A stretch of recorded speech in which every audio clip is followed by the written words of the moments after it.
Protein is easily the most hyped nutrient in the sports nutrition spectrum. Now, I don't say that to downplay its importance, but your athletes simply just don't need the amount of protein that you may have been led to believe. Now, it's true that athletes in particular do have increased protein requirements, but here are the numbers that should guide you as you're educating your athletes on how much protein to take in. So a normal adult, sedentary adult that does not compete, does not participate in heavy athletics or training, they should be taking in 0.8 grams per kilogram of body weight, which is actually nowhere near a gram per pound, which is advocated by some sources. Now, endurance-trained athletes, marathon runners and the such, cross-country athletes, endurance-type athletes, they should be taking in 1.4 grams per kilogram. And finally, strength-trained athletes or anaerobic athletes, football players, lacrosse, hockey, basketball, a lot of anaerobically driven athletes should be taking in 1.7 grams per kilogram body weight. And again, that's still not 1 gram per pound. So what you've heard about 1 gram per pound, I've even heard 2 to 3 grams per pound. It's a little bit out there, and I'd encourage you to follow these numbers when you're educating your athletes. One of the most important points that you need to stress to your athletes, and for you to understand, is that within that 1 to 2 hour time frame after training, that's when you want to get that protein in. So the timing of the protein intake is critical, and it's very important. So like we said before, you want to get it in as close to the end of your training or competition as possible, and you want to be shooting for about 20 grams of protein in a mixture with some carbohydrates. There's really no research that supports the use of over 20 grams of protein at any given time. So knowing that, you've got to look at the back of those nutrition labels, and sometimes you see 40 grams, 50 grams of protein per serving advertised, and you've got to realize that that's just not scientifically sound advice to be giving to your athletes and for you to be following. So just remember that within that first hour after training, 20 grams of high quality protein, preferably from animal sources, and that's the best advice I can give you in terms of that protein timing and intake.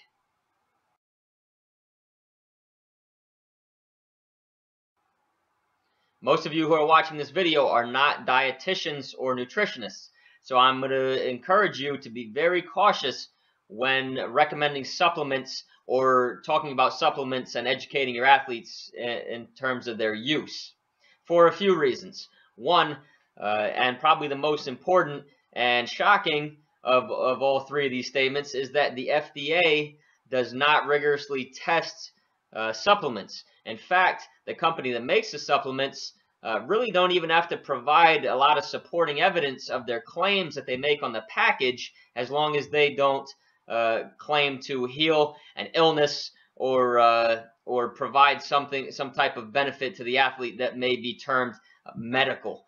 So be very cautious of that. Your athletes may be subjected to drug testing policies, and unless you know every ingredient on that supplement's label is not on that banned substances list, you're playing with fire, because you could actually be recommending something to your athletes that's going to get them a positive drug test result.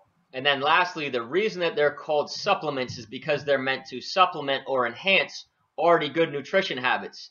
And if you're a coach like myself, you know that most athletes just don't have good nutrition habits. So you're best off spending your time educating your athletes how to get all the nutrition, the proper nutrition for their sport they need through whole foods, and then talking about supplements really never becomes an issue, and you completely dodge the subject, which, in my opinion and the opinion of a lot of coaches in my profession, is a good thing.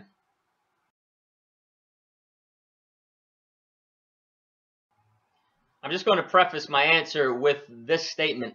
You do not put 87 octane in your sports car, and it's really no different with our athletes. We spend all of our time training and practicing and trying to get as best of a competitive advantage over our competition as we can, and then we go on the road and make very poor nutrition choices, which are really out of the ordinary for our athletes, and ultimately we've kind of squandered all of those advantages that we thought we had over our competition.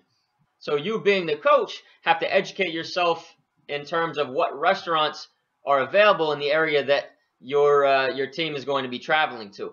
Now, I know there's a lot of concerns. You are on a budget, obviously, but try to find restaurants that offer lower fat options, maybe a grilled chicken breast instead of a fried one, ones that offer salad, fruits, and vegetables that are fresh, and one that also offers a variety of choices, because that's really the second point that I'm going to get at, is that once you've selected this healthy restaurant for your athletes, you've got to also encourage them to make the healthier choices from the menu. And this is even in McDonald's these days. They have a lot of healthier options now. It's just a matter of, can you educate and assist your athletes in making those healthier choices on the road?